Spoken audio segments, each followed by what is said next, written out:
Invalid photograph, ये सब लोग हैं जिनकी फोटोग्राफ नहीं है और या फिर दिखाई नहीं देती। फेक एड्रेस, 40,000 ऐसे वोटर हैं, या एड्रेस जीरो है या फिर एड्रेस है। डेमोक्रेसी डिस्ट्रॉइड, लोकशाहीचा विध्वंस झालाय, ऱ्हास झालाय, नाश झालाय, असा अर्थ डेमोक्रेसी डिस्ट्रॉइड या दोन शब्दांचा होतो। आता डेमोक्रेसी डिस्ट्रॉइड असं कोण म्हणतंय?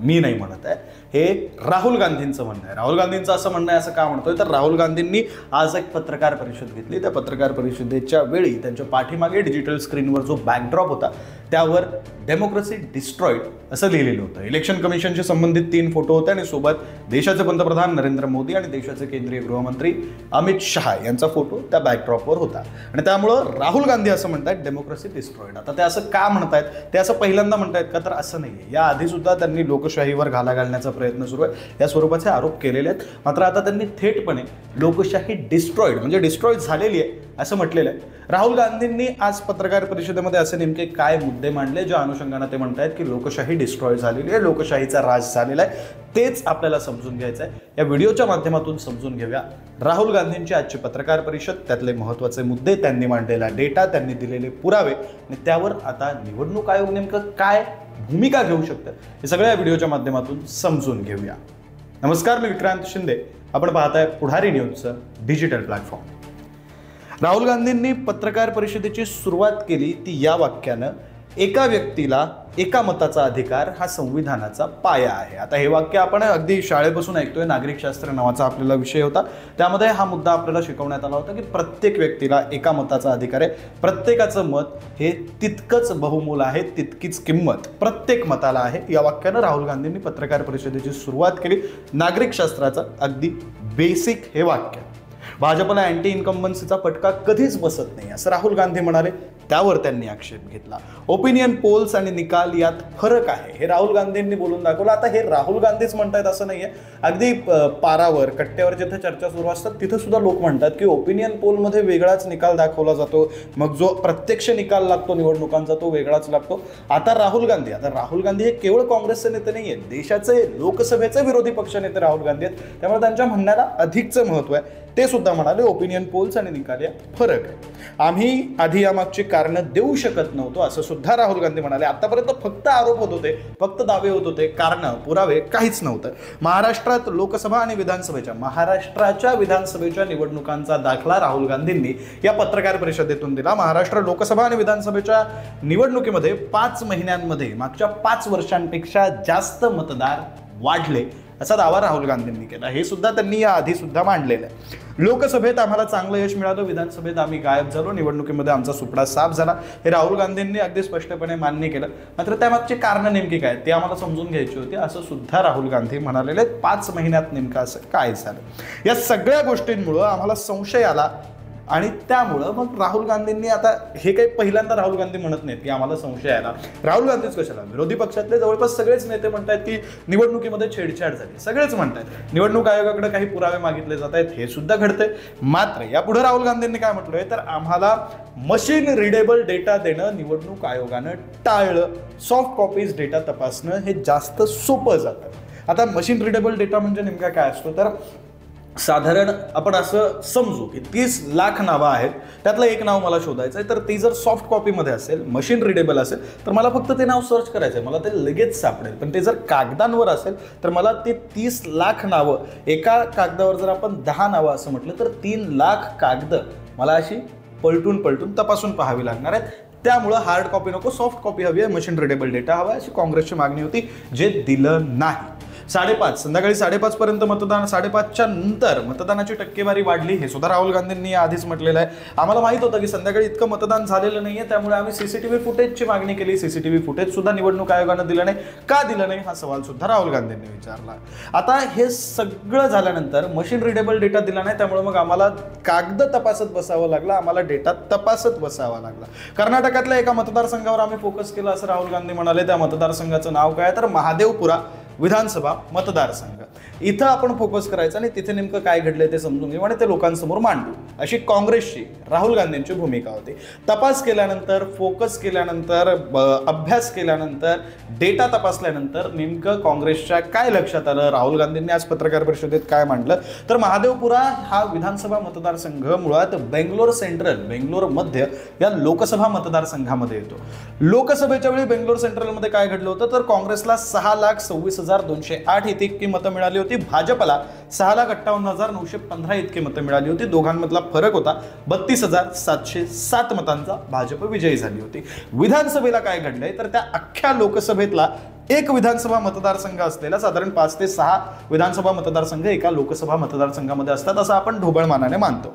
त्या बेंगलोर सेंट्रल लोकसभा मतदारसंघातला एक विधानसभा मतदारसंघ असलेल्या महादेवपुरामध्ये काँग्रेसला 1,15,586 मतं मिळाली, भाजपला मिळाली 2,29,632 मतं आणि फरक होता 1,14,446 मतांचा. आता जो फरक अख्ख्या लोकसभेच्या मतदारसंघामध्ये 32,707 मतांचा होता, तो विधानसभेच्या एका मतदारसंघामध्ये 1,14,046 मतांचा कसा झाला, हा सवाल राहुल गांधींनी विचारला. आम्हाला त्यावरून संशय आला, असं राहुल गांधी म्हणाले. या पुढचा मुद्दा आहे, इथपर्यंत जे आरोप होत होते ते या आधी सुद्धा झाले, सातत्याने झाले की लोकसभेत इतकी मतं, विधानसभेत इतकी मतं, लोकसभेमध्ये आम्ही महाराष्ट्रात इतक्या जागा जिंकल्या, विधानसभेमध्ये आमचा सुपडा साफ झाला, हे या आधी सुद्धा मांडलेलं आहे. मात्र इथून पुढे राहुल गांधींनी पत्रकार परिषदेत जे मांडलं ना, तो डेटा आहे, तो पुरावा आहे, ते फॅक्ट्स राहुल गांधींनी मांडलेले आहेत आणि त्यामुळे त्याविषयी आपल्याला अधिक बोलावं लागणार आहे.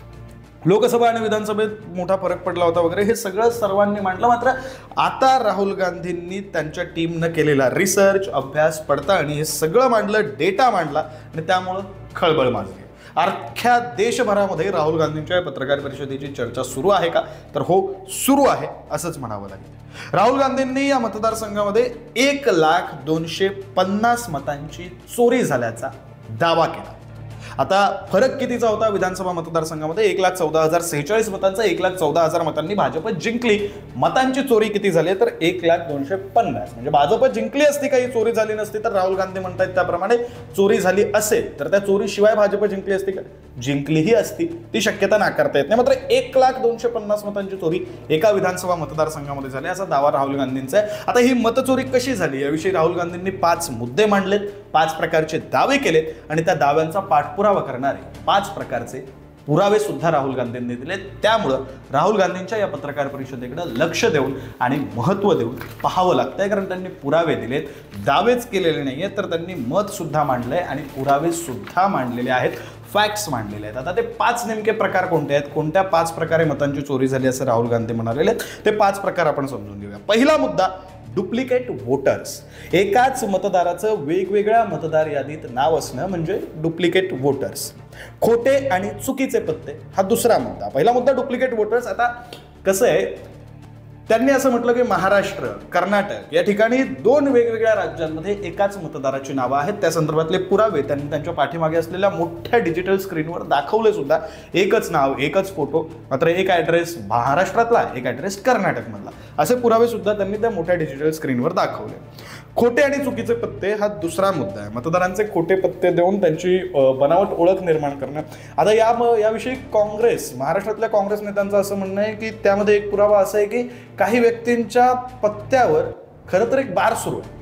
आता बारचा पत्ता हा रेसिडेन्शियल प्रूफ कसा असू शकतो, हा पहिला प्रश्न. आणि अशा प्रकारे मतदार निर्माण होत असतील तर मग ते मतदार नेमके आहेत कोण, त्यांची ओळख काय, ते मतदान कोणाला करतायत, मुळात ते खरंच मतदार आहेत का, हे सुद्धा प्रश्न निर्माण होऊ शकतात.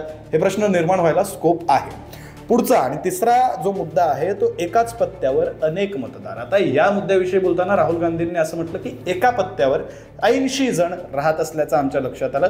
आता तो पत्ता काय आहे, तर तो 1 BHK फ्लॅट आहे. एका 1 BHKच्या फ्लॅटमध्ये 80 जण राहत आहेत असं, म्हणजे तोच पत्ता, त्याच 1 BHK फ्लॅटचा पत्ता हा 80 मतदारांच्या मतदार कार्डावर, वोटिंग आयडीवर, वोटर आयडीवर आहे आणि त्याच्यामुळं संशयाला वाव आहे. 80 जण एका 1 BHK फ्लॅटमध्ये कसे राहू शकतात हा प्रश्न आहेच.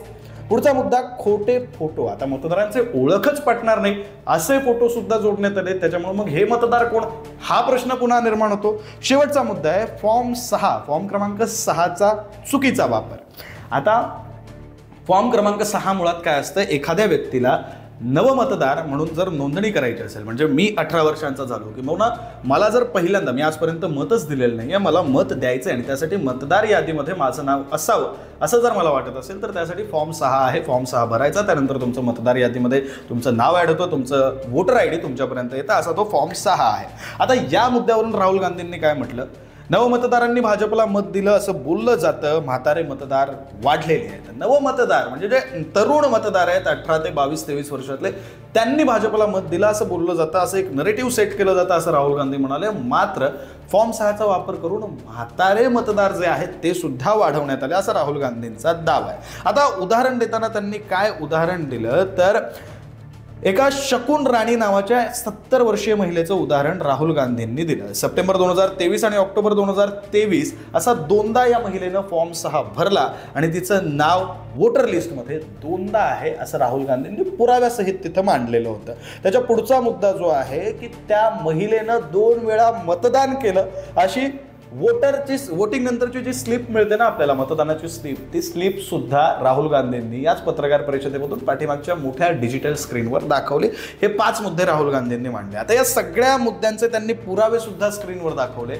5 वेगवेगळे मुद्दे, 5 वेगवेगळ्या प्रकारचे पुरावे, आणि यामधून एका विधानसभा मतदारसंघामध्ये 1,250,000 1 लाखापेक्षा जास्त मतं चोरी झाली आहेत असा दावा राहुल गांधींनी केलाय. लोकसभेच्या विरोधी पक्षनेते राहुल गांधींनी केलाय. त्याच्यामुळं आता जर हा दावा खोटा असेल असं निवडणूक आयोगाचं म्हणणं असेल तर मग निवडणूक आयोगाला यावर बोलावं लागणार आहे. आता या 5 मुद्द्यांच्या पलीकडे जाऊन राहुल गांधींनी निवडणूक आयोगाला काही सवाल सुद्धा विचारलेत, थेट आव्हान सुद्धा दिले.